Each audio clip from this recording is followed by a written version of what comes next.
And as Democrats reel from the email leaks exposing the party's effort to undermine the campaign of Bernie Sanders throughout the primary season, they've set their sights on a new enemy, Vladimir Putin. That's right, the media and the Democrats have opined that the email leak is nothing more than a Russian plot to spoil this year's election in favor of Republican candidate Donald Trump. Speaking Sunday, Clinton campaign manager Robert Mook said, quote, "Experts are telling us that Russian state actors broke into the DNC, stole these emails, and are releasing these emails for the purpose of helping Donald Trump."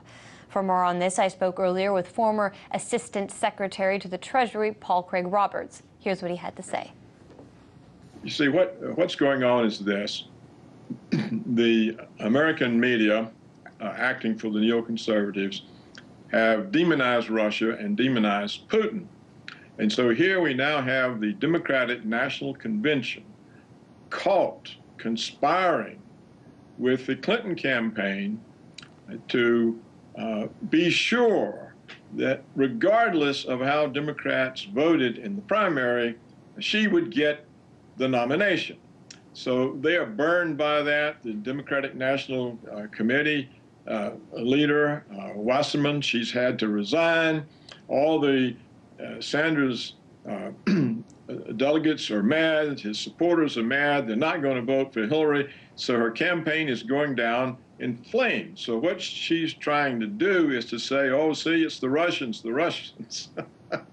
She's trying to shift the focus of the public from her crimes and misbehavior on to Putin. And so that's what it is.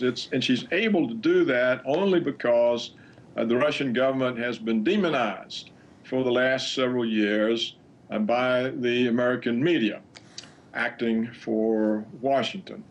So that's what's really going on. It's I don't think any of the people saying that Putin stole the files and gave them to WikiLeaks, I don't think any of them believe that.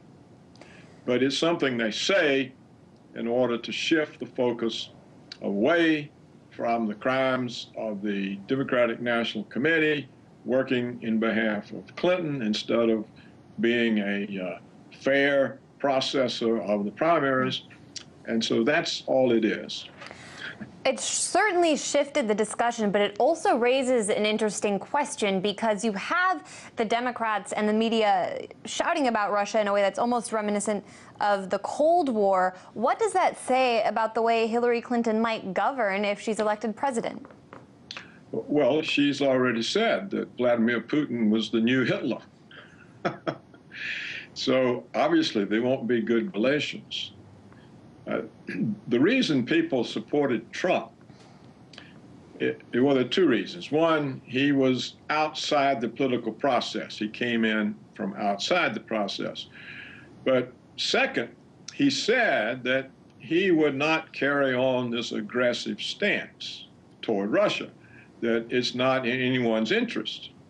And I think a lot of people agree with that. They don't want to see this sort of manufactured conflict with Russia that Washington is forcing not only on the United States, but on all of its NATO vassal states in Europe.